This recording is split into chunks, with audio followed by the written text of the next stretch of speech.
Ladies and gentlemen, boys and girls, you are watching yet another episode of Eric Lima Shenanigans of 1977. It's Wednesday night, and you know what that means, ladies and gentlemen. It's time for the AEW Dynamite Event Center Wrestling Report. And now here's the man to give you that report, Mr. Eric M. Lima. Thank you very much, Mr. Announcer, sir. Well, hello there, everyone. Welcome to yet another episode of Eric Lima Shenanigans of 1977. How's it going, everybody? Hope everyone is having a wonderful, wonderful day. And I hope you guys are having a very good day. It's a little rainy out there. A little bit of rain. A little bit of rain, but whatever, you know.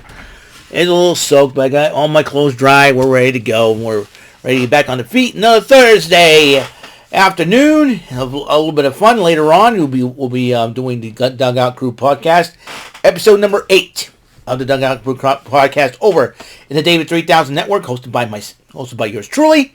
Check it out if you can, if you're a baseball fan. All right. We're going to talk about what happened last night on AEW. There was a lot of crazy stuff that happened to AEW leading to Double or Nothing that's happening the 26th of May. As you know, big wrestling weekend next weekend. You got the King and Queen of the Ring on Saturday by the WWE. And then you got an AEW Double or Nothing. So back-to-back pay-per-view events. So looking forward to that.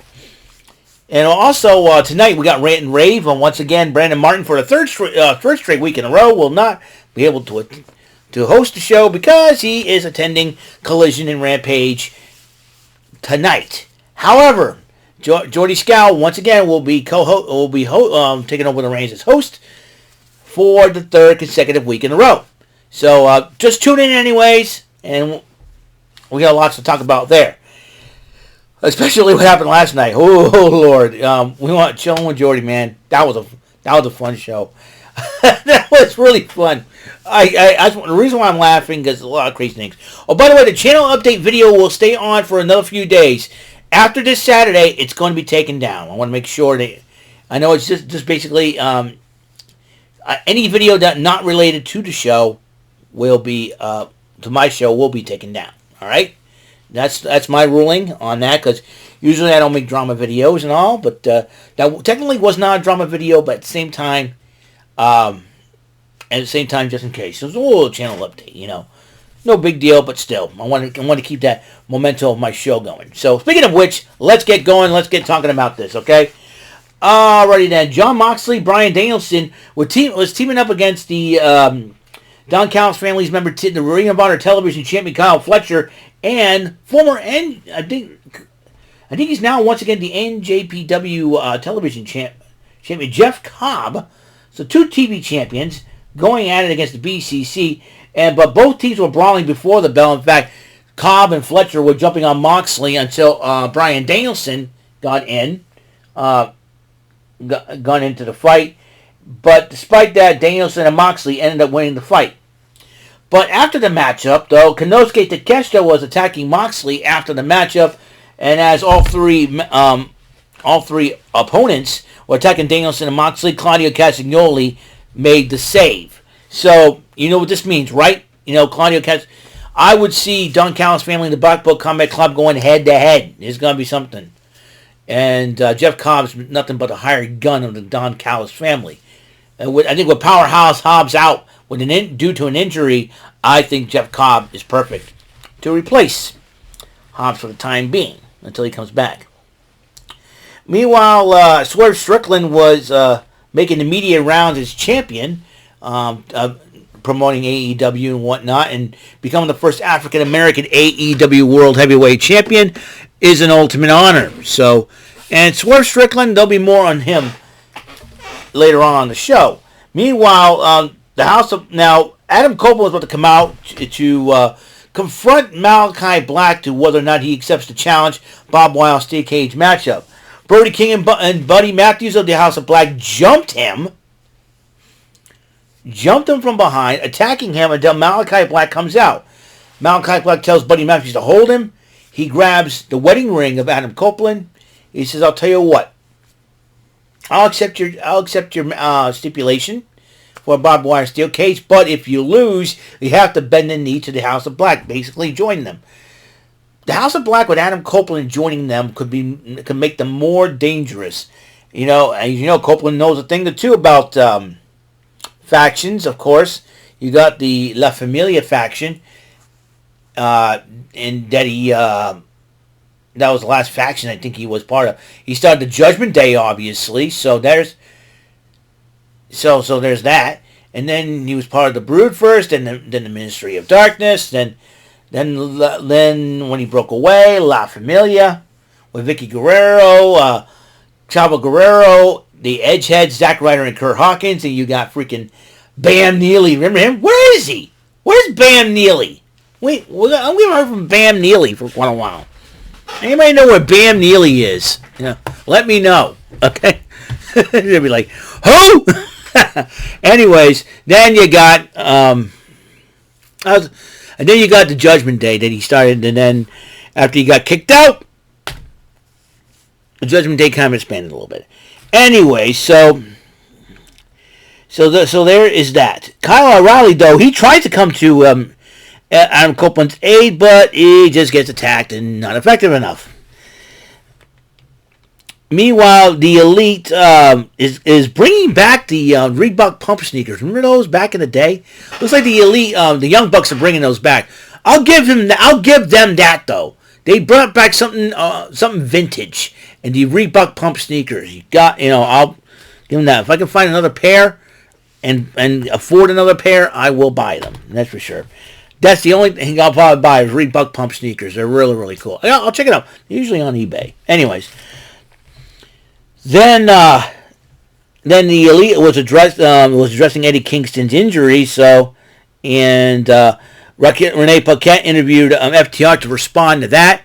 So that leads into the tag title eliminator matchup: the Young Bucks against Christopher Daniels and Matt Sydal, with the scapegoat Jack Perry as joining on commentary. And the Young Bucks did pick up the victory over the team of Daniels and Sydal, and they decided to address Christopher Daniels, and they decided with the powers that they have as EVPs, they fired Christopher Daniels. Once again, the card-carrying members of the Beavis and Butthead Club at it again. And you know what? I take back what I said about Jack Perry being Todd. Forget that. Put a pair of glasses on him. You got Mr. Van Driesen singing about lesbian seagulls. Something like that.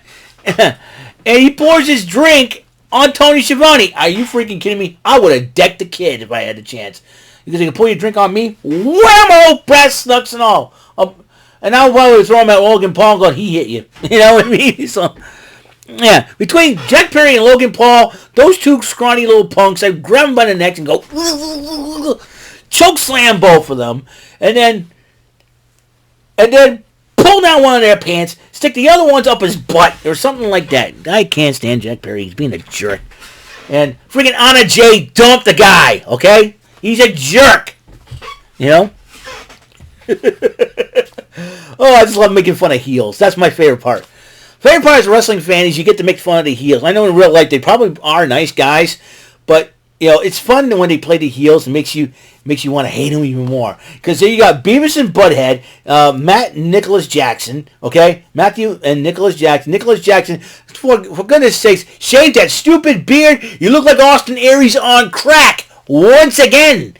You don't shave that beard. You're not Austin Aries. Shave it. Shave it. Shave your heads while you're at it. I would have put ether in the rags, put them to sleep, and say, hey, Bruce the Bar Beefcake, come on over. Get the clippers, the razors. We're shaving their heads. We're shaving their beards. That way when they wake up, look like the members of the Curly Howard fan club. Woo, woo, woo, woo, woo, woo. Hey, Mo. Hey, Larry. Anyways. And then Aleister Black did... Malachi Black, excuse me. Aleister Black was the NXT. Malachi Black did address Copeland's ring and said, hey, I'll accept your challenge, but if you lose, you have to bend the knee to the House of Black. Meanwhile, Hook took on Sebastian Wolf. Hook beat him in record time. Hook says, I want Jericho. Jericho comes out, becomes a condescending jerk, decided to put a decided that a Collision, there will be a multi-man matchup. Whoever wins that match will face Jericho at Double or Nothing for the FTW title. And then the Hook was attacking Jericho. Big Bill attacks Hook. And then Katsuyori Shibata came to Hook's aid. And Strickland did address Brian Cage, and then he went out there in the world title eliminator matchup. He beat Brian Cage, and then Swerve was attacking Cage after the matchup with a chair. Here comes Christian Cage and the rest of Patriarchy. And Nick Wayne and Killswitch came in attacking Swerve. They had a picture of Swerve and his family, and they decided to hit him in the head with that picture and smear Swerve's blood all over it.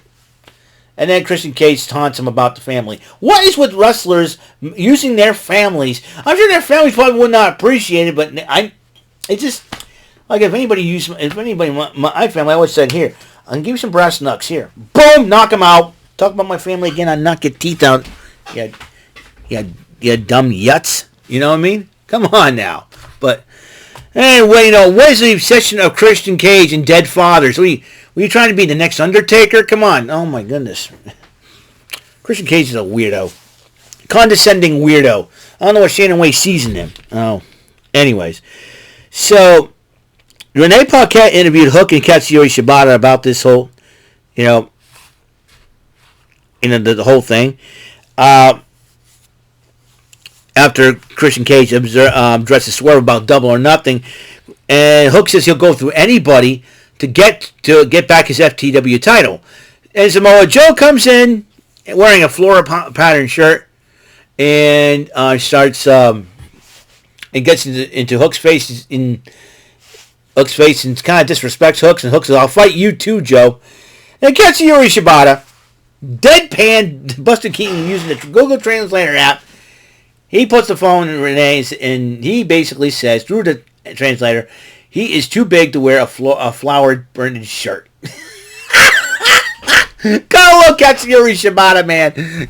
Even using that Google app, he's hilarious. Deadpan. It's like, wow. Oh, I'd be laughing my butt off. So that's funny. That's funny. Oh, by the way, I got a wrestling dad joke for you. I will tell it after I get done with this. Meanwhile, because I'm excited about this, my dream matchup between two of my favorite ladies from AEW, my favorite Aussie Angels, went at it. That's right. Timeless Tony Storm, the AEW Women's World Champion, went up against the lovely Harley Cameron in a grudge match. I wish I was the referee for that matchup, but unfortunately, I'm not. That's okay. But Serena Deeb, though, comes showing up during the matchup, and I thought in the back of my brain, if Mina Shirakawa gets involved, I'd be a happy clam, because she's another of my favorite lady that has been making AEW appearances as of late. Tony Storm did pick up the victory with the Storm Zero, and then Tony Storm kind of like got a sneer looking at Serena Deeb, or one fan calls her Serena Dweeb. But anyways, that is the way it should. That's the crazy way it is. So, Arkady Ora, who is the newest member of the broadcasting crew, so to speak, and backstage reporters, interviewed Ospreay and the Undisputed Kingdoms, and the international champion Roderick. Don't call me Ned Flanders. Strong was talking about defending his international title. Will Ospreay says he never respected me and all that, and especially with Ring of Honor, Prestige, no matter where we go. It seems like these guys have real life heat, man, let me tell you. And Will Ospreay is determined to defeat Roderick Strong, a.k.a. Ned Flanders, for the international championship. I'm hoping that's the case, at Double or Nothing. Let me tell you, yeah, Roderick, don't call me Ned Flanders Strong. If I see Roderick Strong in a wrestling match, I'm going to say, shut up, Flanders! Flanders? Yeah, it looks like Ned Flanders from The Simpsons. I dilly do, me burrito! I cracked myself up. Then the TBS title contract signed between Noel Nightingale and Mercedes Moné. They started talking trash.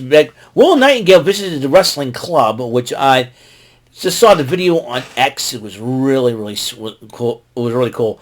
It was really funny. A teacher by the name of Victor Taylor Perry, as I think a school. I think it's in New York, I believe, in the state of New York, opened up a school called the wrestling. Opened up a club in the school that he teaches called the Wrestling Club, and talk about watching matches, and explain. It also has a little bit of education in it too, which I thought was the coolest thing ever. So, and they said, we want to watch this matchup. You're going to learn about this match and everything else, and how everything works. And all of a sudden, they were watching Willow Nightingale and Athena. I think it was a Ring of Honor matchup, and he videotaped them back and forth. The funny part about it was he kept the visit of Willow Nightingale as a surprise. That's the fun part. That was the fun part, right? And so everybody's going, "Let's go Willow, let's go Athena, let's go Willow." And then after they said, "Let's go Willow," the door opened up in the classroom. Willow Nightingale, the TBS champion, came in, and they were like, "Oh my God!" It was a genuine. They were screaming their butts off, man. The kids were screaming their butts off. I got to give a shout out to Victor Taylor Perry for that. That is the most awesome thing ever, man. And it's really cool. He decided to open up a wrestling company at the same time, add some education into it, help the students learn about the wrestling business as well. That that should have been a subject in its own right. So every subject should be professional wrestling. They should have a professional wrestling club in every school in America. Let me tell you, that would help get kids, help kids stay out of trouble. You can learn from the wrestlers, and everything else. But it's a lot of fun. You'll get to watch matches, and what kind of matches did you watch today? What I do is I always write down, what goes on each show. That's why I do cover it. It'd be really cool. It's a cool thing. So Victor Taylor Perry, got to give him a shout out. They had a lot of wrestlers, Mercedes Moné, when she was Sasha Banks, visited it. Big E visited it. It's just amazing, it's amazing how the wrestling club is really, really being very popular. They've been mentioned on WWE. They should be mentioned in AEW. I'm sorry. And that's called the wrestling. You don't watch one certain organization. You watch all these organizations. It's really, really cool. Victor Taylor Perry, he gets 2 thumbs up from me, man. That is great. Anyways, but both women fight it out. There's a little trash talk, and Willow Nightingale dropped Mercedes Moné to a table with the Doctor Bomb. Hopefully, Mercedes Moné will be okay to fight Willow Nightingale. And the main event. In the main event, Kazuchika Okada versus Dax Harwood for the Continental title. And it looks like a lot of distractions go on ringside to the point where Okada delivered a low blow, beating Harwood to keep his title. But then Jack Perry decided to attack Harwood after the matchup. Cash Wheeler jumped in and decided to try to fight him off, and then they attacked him. Here comes Bryan Danielson. They were attacking. It was 4-on-3. Now, Eddie Kingston is unable to compete at Double or Nothing due to a leg injury, which the Young Bucks claimed they caused. And then Darby Allin, after hurting his foot, surviving getting hit by a bus, has come back and decided to be the 4th guy in Anarchy in the Arena. Is he even medically cleared to compete? That's the question. So, Darby Allin is joined Team AEW in that fight. I gotta tell you, that is the craziest thing I have ever seen, man. It's gonna be nuts. Double or Nothing. Gonna be nuts. Well, okay, so I made a promise I would give you a wrestling dad joke to close the video. Rumor has it that main event Jey Uso got so popular he needed somebody to manage his affairs, right? Now you can't depend on Paul Heyman because he's been held hostage by Solo Sikoa. So what does the man do? He decided, well, let's see if there's some old WWE friends would like to help him.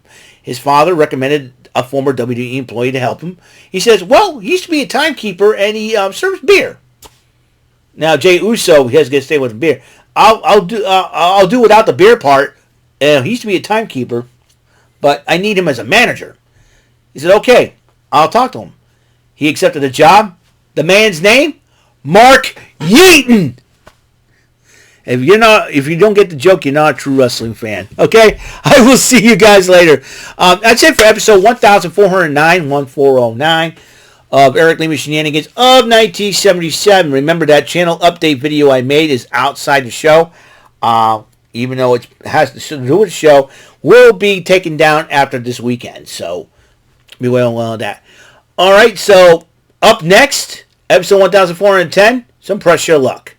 All right, so until the next episode comes rolling around, Mr. Announcer, take us home. That is all for today's episode. This is your announcer speaking for Eric Lima Shenanigans of 1977. A Big Beefy E, doing for Bob Saget Productions, and in association with a Raven Bofa Telepictures and Distribution. Thank you for watching today's episode. Tune in next time for another episode of Eric Lima Shenanigans of 1977. Goodbye for now.